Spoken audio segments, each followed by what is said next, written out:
Assalamualaikum warahmatullahi wabarakatuh. Om Swastiastu, Namo Buddhaya, salam kebajikan, salam rahayu, salam sejahtera, salam Pancasila. Perkenalkan, saya Clarida Cahya Ayuningyun dengan NIM 2103017472 akan mempresentasikan hasil kerja saya mengenai ujian tengah semester Pendidikan Pancasila tahun 2021. Langsung saja ke soal yang pertama, yaitu poin A, tujuan pendidikan Pancasila. Tujuan pendidikan Pancasila, poin pertama membentuk karakter bangsa, poin kedua mengimplementasikan nilai-nilai luhur Pancasila, poin ketiga berkontribusi aktif dalam kehidupan bangsa. Untuk selanjutnya yang B, landasan-landasan dalam pendidikan Pancasila. Poin pertama, landasan historis pendidikan Pancasila. Poin kedua, landasan kultural pendidikan Pancasila. Poin ketiga, landasan yuridis pendidikan Pancasila. Poin keempat, landasan filosofis pendidikan Pancasila. Untuk soal yang kedua, mengidentifikasi implementasi nilai Pancasila dalam sejarah perjuangan bangsa. Poin A, nilai-nilai Pancasila pada masa awal kehidupan. Yang pertama yaitu nilai religi. Nilai ini dimulai pada masa peradaban zaman batu muda atau Neolitikum, karena sudah mulai mengenal pemujaan animisme dan dinamisme sebagai wujud religious behavior. Contohnya pada zaman prasejarah menggunakan bambu sebagai media komunikasi terhadap roh nenek moyang, yang kemudian hari bambu diolah menjadi alat musik tradisional berupa angklung. Untuk poin yang kedua yaitu nilai kemanusiaan. Nilai ini tampak pada perilaku penghargaan terhadap anggota masyarakatnya yang meninggal melalui ritual upacara mulai penguburan sampai pemujaan arwah. Poin yang ketiga, nilai persatuan. Nilai ini tampak dalam pola pemenuhan kebutuhan hidupnya yang sudah terpola seperti adanya pembagian kerja. Kesatuan ini berkembang ketika mereka mulai mengenal bahasa sebagai alat komunikasi. Poin keempat, nilai demokrasi atau musyawarah. Nilai ini bertujuan untuk mencapai mufakat bersama, dan nilai keadilan. Nilai ini bertujuan untuk membebaskan ego diri untuk saling melengkapi dan memenuhi kebutuhan hidup suatu masyarakat. Nah, untuk poin B nomor 2, nilai-nilai Pancasila masa kerajaan tradisional awal. Yang pertama, nilai religi. Poin pertama nilai religi yaitu penyebaran agama Hindu dari masyarakat India yang bertujuan untuk pusat penyebaran budaya India di Indonesia. Agama Buddha masuk ke Nusantara sejak abad 2 Masehi. Wali Songo menyebarkan agama Islam menjelang abad ke-7 sampai 8 melalui pendekatan budaya. Poin yang kedua yaitu nilai kemanusiaan. Nilai ini nampak pada sikap masyarakat Indonesia yang terbuka, ramah terhadap siapapun dan menghargai hak asasi dalam konteks sederhana. Yang ketiga, nilai persatuan. Nilai ini mulai tampak ketika perpaduan budaya berkembang. Yang keempat, nilai demokratis atau musyawarah. Pengaruh Hindu-Buddha yang paling nyata di bidang politik ialah diperkenalkannya sistem kerajaan. 5. Nilai keadilan. Nilai ini bisa dilihat dari berbagai peninggalan raja pada masanya, seperti Prasasti Yupa yang berisi tentang kebaikan dari Raja Mulawarman, dan juga Prasasti Tugu peninggalan Raja Purnawarman dari Jawa Barat yang berisi kanalisasi untuk mengatasi banjir. Untuk selanjutnya, poin C nomor 2, nilai-nilai Pancasila masa kerajaan nasional. 1. Nilai religi. Kerajaan Sriwijaya menjadi pusat perkembangan dan pendidikan agama Buddha. Selain itu, Kerajaan Majapahit juga menjunjung tinggi toleransi beragama. Yang kedua yaitu nilai kemanusiaan. Ajaran Buddha dipilih oleh Kerajaan Sriwijaya karena menghapus sistem kasta. Selain itu, Kerajaan Majapahit juga membebaskan desa untuk berotonomi khusus. Yang ketiga, nilai persatuan. Yaitu buktinya muncul candi Hindu di sekitar candi Buddha. Hal ini menunjukkan adanya toleransi yang besar antar kerajaan dengan corak yang berbeda. Untuk 3B, mohon maaf, saat ini membahas yang 3A dulu. Nilai-nilai patriotisme bangsa Indonesia ketika melawan penjajah sampai masa proklamasi kemerdekaan Indonesia. Patriotisme adalah sikap yang berani, pantang menyerah, dan rela berkorban demi bangsa dan negara. Pengorbanan ini dapat berupa pengorbanan harta benda maupun jiwa raga. Nilai kejuangan ini menjadi cita-cita perjuangan bangsa Indonesia yang sudah lama mengalami penindasan dan kesengsaraan akibat praktek kolonialisme dan imperialisme bangsa asing. Nilai-nilai kejuangan tersebut antara lain: 1. Nilai religi. Keragaman agama yang dianut masyarakat Indonesia semakin banyak, hal ini karena adanya pertambahan pengaruh agama baru dari bahasa asing. 2. Nilai kemanusiaan. Adanya jaringan perdagangan Indonesia yang membuka peluang untuk berinteraksi sosial dengan beraneka ragam suku bangsa. 3. Nilai persatuan. Bentuk sikap patriotisme bangsa Indonesia yang mulai terlihat pada bentuk perlawanan lokal di berbagai wilayah Indonesia. Yang keempat, nilai keadilan. Perkembangan yang didasarkan atas politik kesejahteraan rakyat serta politik asosiasi menimbulkan golongan intelektual yang penuh dengan kesadaran akan nilai keadilan di masyarakat. Selanjutnya, poin ketiga yang B, analisis nilai-nilai Pancasila sebagai upaya mempertahankan dan mengisi kemerdekaan Republik Indonesia. Nilai yang pertama yaitu nilai religi. Agama menjadi salah satu bagian perekat dari wujud perjuangan bangsa Indonesia untuk dapat mewujudkan kemerdekaannya melalui penanaman konsep jihad dan tugas manusia sebagai umat beragama untuk terus belajar. Yang kedua, nilai kemanusiaan. Keanekaragaman budaya dalam suatu kesatuan pemerintah. Dalam kesatuan pemerintahan berdaulat yaitu Bhinneka Tunggal Ika, Tandhana Mangarwa yang mengandung arti walaupun berbeda tetap satu, tidak mempersalahkan perbedaan suku ataupun ras. 3. Nilai persatuan dilakukan dengan mengatakan Kongres Pemuda yang dilaksanakan di Jalan Kramat nomor 10B Jakarta tanggal 27 sampai 28 Oktober 1928 membangun kesepakatan nasional yang disebut Ikrar Sumpah Pemuda. Yang keempat, nilai demokrasi. Hasil Kongres Rakyat di bulan Desember langsung menunjukkan adanya keseriusan dan kesepakatan dalam suatu mufakat. Yang kelima yaitu nilai keadilan.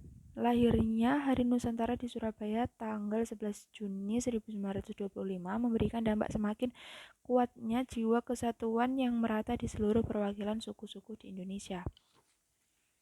Selanjutnya nomor 4. A. Proses perumusan Pancasila. Proses perumusan Pancasila yang pertama yaitu diambil dari pidato Muhammad Yamin tanggal 29 Mei 1945. Asas dan dasar negara Indonesia dengan rumusan sebagai berikut. 1. Peri kebangsaan, 2. Peri kemanusiaan, 3. Peri ketuhanan, 4. Peri kerakyatan yang memiliki poin permusyawaratan, perwakilan, dan kebijaksanaan. Sedangkan poin yang kelima yaitu kesejahteraan rakyat atau keadilan sosial. Selanjutnya diambil dari pidato Supomo tanggal 31 Mei 1945. Menurut Noto Susanto 1984 halaman 26, dasar-dasar untuk Indonesia Merdeka yang diajukan oleh Profesor Supomo adalah sebagai berikut. 1. Persatuan, 2. Kekeluargaan, 3. Keseimbangan lahir batin, 4. Musyawarah, 5. Keadilan rakyat. Sedangkan usulan dari Insinyur Soekarno pada tanggal 1 Juni 1945 memberikan konsep dasar Indonesia Merdeka sebagai 1. Kebangsaan nasionalisme, 2. Kemanusiaan atau internasionalisme, 3. Musyawarah, mufakat, dan perwakilan, 4. Kesejahteraan sosial, 5. Keutuhan berbudaya. Dan ketiga usulan tersebut memiliki redaksi yang berbeda akan tetapi substansinya sama yaitu ketuhanan, kemanusiaan, persatuan, kebangsaan, musyawarah atau demokrasi, dan keadilan sosial, kesetaraan sosial. Selanjutnya dibentuk Panitia 9 untuk merumuskan kembali Pancasila sebagai dasar. Proses perumusan Pancasila berlanjut pada Piagam Jakarta pada tanggal 23 Juni yang berisi penggabungan ketiga konsep usulan Pancasila tersebut, yaitu 1. Ketuhanan dengan kewajiban menjalankan syariat Islam bagi pemeluk-pemeluknya, 2. Kemanusiaan yang adil dan beradab, 3. Persatuan Indonesia, 4. Kerakyatan yang dipimpin oleh hikmat kebijaksanaan dalam permusyawaratan perwakilan, 5. Keadilan sosial bagi seluruh rakyat Indonesia. Selanjutnya, setelah rumusan Pancasila diterima sebagai dasar negara secara resmi, beberapa dokumen penetapannya ialah 1. Rumusan pertama dimuat dalam Piagam Jakarta pada tanggal 22 Juni 1945.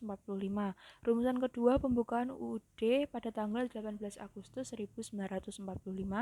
Rumusan ketiga pada Mukadimah Konstitusi Republik Indonesia Serikat tanggal 27 Desember 1945. Rumusan keempat Mukadimah UUD sementara tanggal 15 Agustus 1950. Dan rumusan kelima, rumusan kedua yang diawali oleh rumusan pertama merujuk Dekret Presiden 5 Juli 1959. Rumusan dasar negara terakhir ini yang tercantum pada alinea keempat Undang-Undang Dasar 1945 hingga saat ini. Sedangkan untuk 4B, analisis proses pengesahan Pancasila sebagai dasar-dasar negara. Pengesahan Pancasila sebagai dasar negara terrealisasi pada tanggal 18 Agustus 1945 melalui sidang PPKI yang diketuai oleh Ir Soekarno. Sidang ini menghasilkan pengesahan yang disepakati bersama, yaitu dengan kewajiban menjalankan syariat Islam bagi pemeluk-pemeluknya diganti dengan Yang Maha Esa, sehingga sila ke-1 Pancasila berbunyi ketuhanan Yang Maha Esa. Pengesahan UUD NRI 1945 sebagai hukum dasar negara yang terbagi dalam dua bagian, yaitu bagian 1 pembukaan dan 2 batang tubuh yang berisi 16 bab, 37 pasal, 1 pasal aturan peraturan yang berisi 4 pasal, 1 aturan tambahan, 2 ayat dan penjelasan. Pengesahan pembukaan UUD NRI 1945 pada alinea keempat tercantum rumusan Pancasila sila kelima yang benar dan sah seperti yang dikenal saat ini. Pengesahan UUD NRI 1945 sebagai tuntunan hukum dasar negara Republik Indonesia, maka Pancasila yang ada dalam pembukaan NRI 1945 secara otomatis juga sebagai dasar negara. Selanjutnya untuk nomor 5A, menjelaskan pengertian sistem filsafat. Ditinjau dari sistem etimologi, filsafat berasal dari bahasa Yunani yaitu philos yang artinya cinta dan sophia yang artinya bijaksana. Jadi filsafat dapat diartikan sebagai kumpulan segala pengetahuan di mana Tuhan, manusia, dan alam menjadi pokok pembahasan. Pancasila dalam sistem filsafat merupakan dasar mutlak dalam berpikir dan berkarya sesuai dengan pedoman saling menguatkan antara kita yang satu dengan yang lainnya. Untuk nomor 5 yang B, pokok-pokok pikiran dalam Pancasila sebagai sistem filsafat yang sistematis. Pokok pikiran dalam Pancasila sebagai sistem filsafat yang sistematis, historis, dan logis.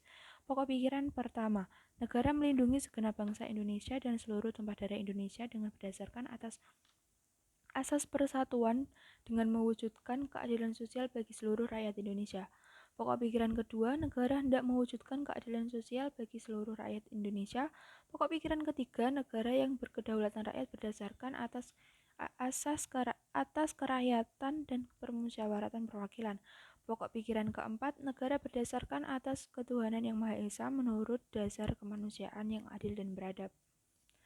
Untuk selanjutnya, poin C nomor 5, uraian dan rincian unsur-unsur Pancasila sebagai sistem filsafat. Yang pertama, ketuhanan Yang Maha Esa memiliki arti sebagai bentuk pengakuan adanya kuasa yang satu, yaitu Tuhan Yang Maha Esa, memberikan kebebasan dan keamanan dalam memeluk dan beribadah menurut keyakinan masing-masing.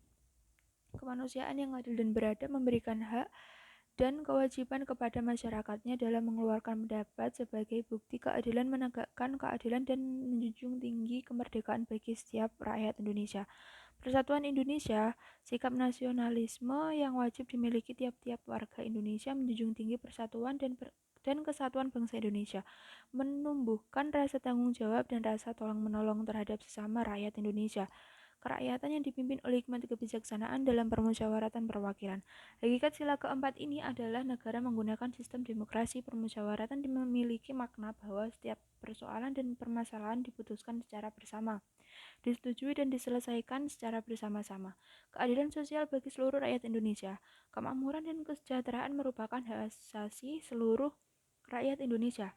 Memberikan perlindungan kepada yang lemah dan yang memiliki kekurangan.